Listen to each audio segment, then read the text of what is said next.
মা, আমাকে একটা ইলিশ মাছ ভাজা দাও না। এখনই যদি মাছ খেয়ে ফেলিস তাহলে ভাত দিয়ে কি খাবি?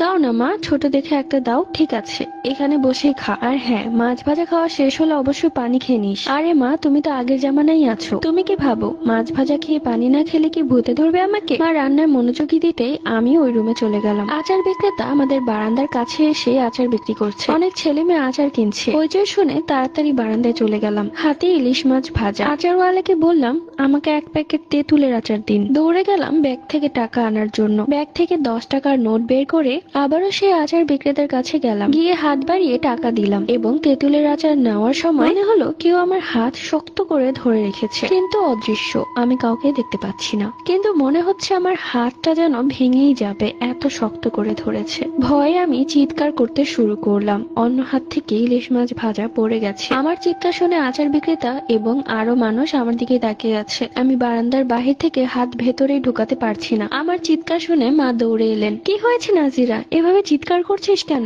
মা আসার সাথে সাথে আমার হাত একদম স্বাভাবিক হয়ে গেল। আমি বারান্দা থেকে হাত ভেতরে ঢুকাতে পারলাম। আচার বিক্রেতা এবং আরো কিছু জন আমার দিকে তাকিয়ে আছে হা করে। মনে হচ্ছে একটু আগে আমি যা করেছি সব নাটক করেছি। মা তখন বললে, তরকারি চুলাই দিয়েছি, তোর জন্য তরকারিটা পুড়েই যাচ্ছে মনে হচ্ছে। আর তুই এখানে কি করছিস?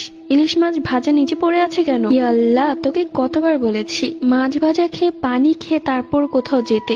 মাগরিবের আজানের পর থেকে আমার হাতে প্রচন্ড ব্যথা। মাকে দেখালাম, হাতটা কেমন যেন লাল হয়ে ফুলে গেছে। মা বলল, কোথাও ব্যথা পেয়েছিস? হাত এভাবে ফুলে গিয়েছে কিভাবে? রাত 8টায় ব্যথা হাত নিয়েও পড়তে বসলাম, কেননা কালকে স্কুলে হোমওয়ার্ক জমা না দিলে আমাকে ঘাড় ধাক্কা দিয়ে স্কুল থেকে বের করে দিবে। পড়ছিলাম, তখনই মনে হলো কেউ বারান্দায় এসে দাঁড়িয়েছে। পর্দায় বারবার একটা মানুষের আকৃতি ভেসে উঠছে। ভয় চিৎকার দিয়েও ওই রুমে চলে গেলাম। মাকে নিয়ে এলাম এই রুমে। তখন মাকে বললাম, কেউ একজন আছে, দেখো তো বারান্দায় কেউ মনে হয় আছে। তখন মা পুরো বারান্দা ঘর সবকিছুই খুঁজে দেখলো, কিন্তু কাউকেই পেল না। এরপর আমার হোমওয়ার্ক শেষ করে আমি যেই বই গুছিয়ে ব্যাগের ভেতর রাখলাম, ঠিক তখনই পেছনে ঘুরে দেখলাম খাটের উপর একজন বসে আছে। দেখে মনে হচ্ছে ভূত। আমি তখন ভয় না পেয়ে সাহস করে জিজ্ঞেস করলাম, আপনার সাহস তো কম না? পা না মুছে আমার বিছানার উপর উঠে বসে আছেন, তাও আবার এই নোংরা শরীরে। আপনার শরীরে এত কালো লোম দেখে তো ঘিন লাগছে। গিয়ে গোসল করে আসুন, তারপর আপনার সাথে আমার কথা আছে। আপনি আমার হাত ধরেছিলেন তাই না? মা ঠিকই বলেছিল,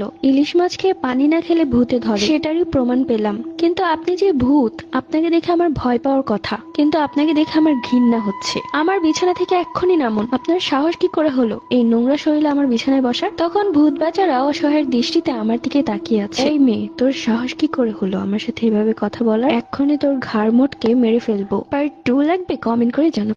ভূত